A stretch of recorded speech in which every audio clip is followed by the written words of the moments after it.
ওঙ্কারেশ্বর জ্যোতির্লিঙ্গ দর্শনের সময় নর্মদা নদীতে নৌকা ভ্রমণ একটি অত্যন্ত জনপ্রিয় ও শান্তিময় অভিজ্ঞতা। নর্মদা নদী এখানে ওঙ্কার আকৃতি একটি দ্বীপ তৈরি করেছে, যার নাম মান্ধাতা দ্বীপ। নৌকা ভ্রমণের সময় সাধারণত এই দৃশ্যগুলো চোখে পড়বে, যেমন ওঙ্কারেশ্বর ও মামলেশ্বর মন্দিরের দৃশ্য। নদীর মাঝখান থেকে ওঙ্কারেশ্বরের মন্দিরের প্রধান শিখর এবং পাহাড়ের গায়ে খোদাই করা মন্দিরের স্থাপত্য অসাধারণ দেখায়। এছাড়া নদীর অন্য পাড়ে অবস্থিত মমলেশ্বর মন্দিরেও একাংশ নৌকো থেকে দেখা যায়। ওঙ্কারেশ্বরে নর্মদা এবং কাবেরী নদীর সঙ্গমস্থল দেখা যায়। অনেক পর্যটক এখানে স্নান করার জন্য নৌকা নিয়ে যায়। নর্মদা নদীর ওপর তৈরি বিশাল ঝুলন্ত সেতুটি নৌকা থেকে নিচ দিয়ে যাওয়ার সময় দারুণ লাগে। এটি ওঙ্কারেশ্বর মন্দিরের সঙ্গে সংযোগকারী অন্যতম প্রধান পথ। পাহাড়ের গুহা ও সাধুদের আশ্রম, যেমন শঙ্করাচার্যের আশ্রম, এই মান্ধাতা পাহাড়ের গায়ে রয়েছে। এখানে বহু বছর ধরে সাধু সন্ন্যাসীরা সাধনা করে আসছে।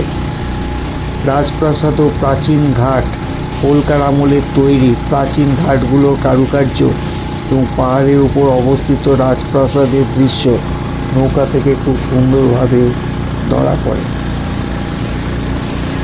আমার এই নর্মদা নদীতে এই নৌকা ভ্রমণ করার জন্য প্রায় আধা ঘন্টা থেকে 1 ঘন্টা সময় লাগে এবং এখানে জনপ্রতি ভাড়া নেয় 200 টাকা করে।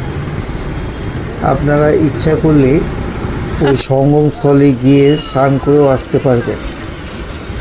আমার এই নর্মদা নদীর যে ভিডিওটা আপনাদেরকে দেখালাম, যদি আপনাদের এই ভিডিওটা ভালো লেগে থাকে তাহলে অবশ্যই ভিডিওটি শেয়ার করবেন এবং চ্যানেলটি সাবস্ক্রাইব করবেন এবং কমেন্টস করে জানাবেন হর হর মহাদেব। এইটা দেখা যাচ্ছে নর্মদা নদীর তৈরি উপরে বাঁধ। এই বাঁধের সামনে দিয়েও আপনাদের এই নৌকা ভ্রমণ দেখাবে।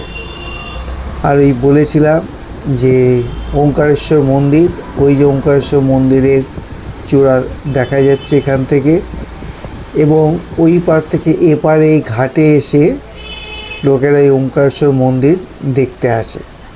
দূর থেকে এই রকমই দেখা যায়। আর নিচে যেগুলো দেখতে পাচ্ছেন ওইগুলো প্রচুর ভিড় হলে ওই জায়গায় এসে লোকেরা লাইন দিয়ে দাঁড়ায়। আজকে ভিডিওটা এই পর্যন্ত। ভালো থাকবে, সুস্থ থাকবে। হর হর মহাদেব।